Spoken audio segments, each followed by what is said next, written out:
अस्सलाम वालेकुम गाइस, उम्मीद है कि सब खैरियत से होंगे। आज मैं आपको बस अपनी असाइनमेंट की सैर करवाऊंगी। उस दिन मैंने आपसे कहा था कि अहमद सुहेल जो मैंने सवाल तैयार किया, इस असाइनमेंट से मैंने अपना वो शॉर्ट किया था, तो आज मैं थोड़ा सा आपको डिटेल के साथ ये दिखाऊंगी। सिर्फ उस दिन मैंने आपको बता दिया था इसका तारुफ, इसकी जो तनकीदी मज़ामीन थे उनके बारे में, सब के बारे में हो चुका था। इसमें भी वही चीज़ें हैं, लेकिन थोड़ी सी अगर किसी ने वो सवाल किसी को छोटा लगता है, अगर उसे लंबा करना है तो इस असाइनमेंट से इस्तेफादा कर सकता है। सबसे पहले मैंने इसमें लिखा था कि ज़ाहिर यही है कि जो भी हमें असाइनमेंट का टॉपिक मिले, सबसे पहले हमें उसका तारुफ देना होता है, उस इंसान का, उस शख्सियत का, कि वो इंसान कैसा था। सबसे पहले मैंने उसकी जाए पैदाइश लिखी, फिर उसने क्या क्या था। वो शायर भी था, अदबी और सकाफ़ती निकात भी था, मुहक्किक, इमरानियाती नज़रियादान भी था, मुकाला निगार, कहावत नवीस, मुतरज्जम, माहिर इमरानियात और माहिर जर्मियात भी था। मतलब काफ़ी कुछ था वो, ये कह सकते हैं। और कहाँ कहाँ से उसने अपना जो तनकीदी काम था वो कहाँ से किया, कैसा कैसा शायरी की और क्या क्या तनकीदी मज़ामीन कैसे लिखे। फिर अहमद सुहेल की जो तसानीफ थी वो थी, उसके बारे में बताया गया कि इनकी तसानीफ कौन कौन सी थी। और अहमद सुहेल उर्दू ज़ुबान और अदब के नकादों में से है जो जदीद तनकीदी नज़रियात पर दस्तरस रखते थे।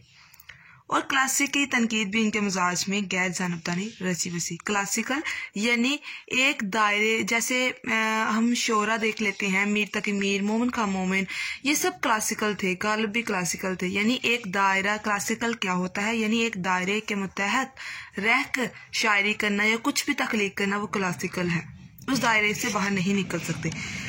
फिर ये कुछ इक़्तिबासात इनकी किताब से लिए गए थे।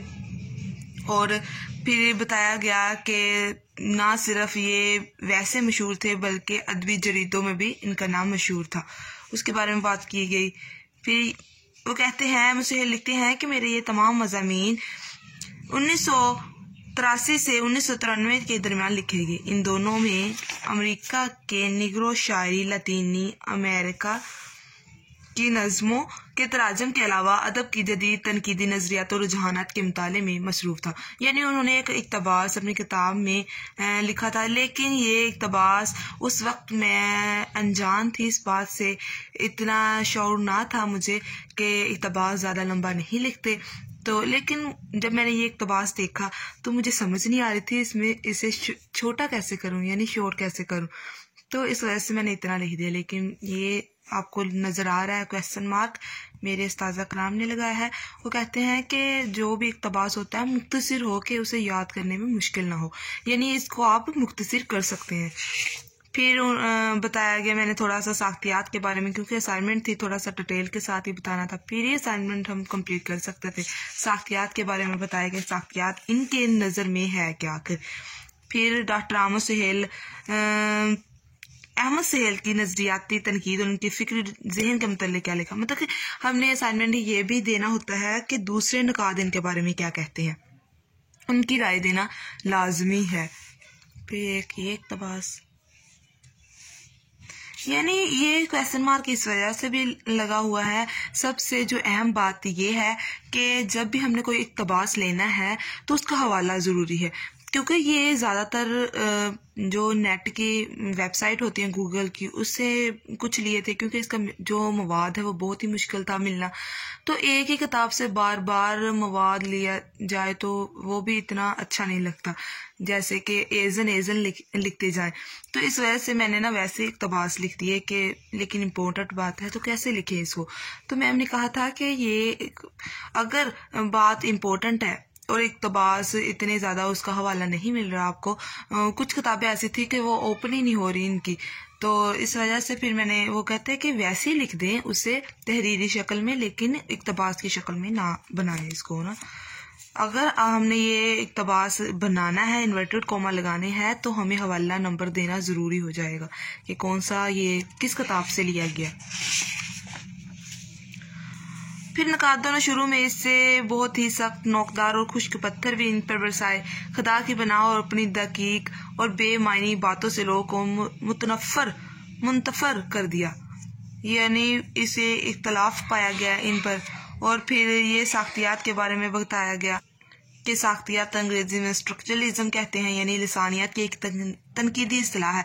लसानियात क्या है? लसानियात इसमें आवाज़ों का मतलब ज़ुबान के बारे में, कैसे आवाज़ निकलती है, हलक और मुंह का क्या रद्द अमल है, होंठों का क्या रद्द अमल है, सब इसमें आ जाता है। इस अगले सेमेस्टर में आप लसानियात को भी पढ़ेंगे तो फिर आपको अच्छे से अंदाज़ा होगा कि लसानियात आखिर है क्या। ये देख लीजिए।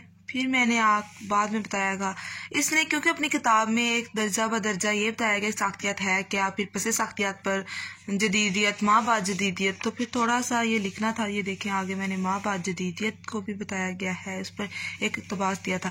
फिर उन्होंने शायरी भी की, शायरी की है लेकिन उसके जो अशार हैं वो मिलते बहुत कम हैं। मैंने क्वेश्चन में ये बात बता दी थी। ये छोटी सी मेरी गलती निकली थी इधर। ये फिर अब इनका अंदाज़ो बयान कैसा था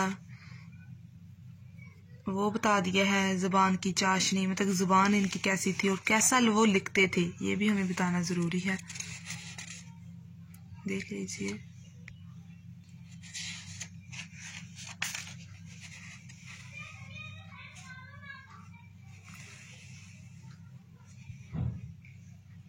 ये इसका इख्तितामिया मैंने किया था इस असाइनमेंट का।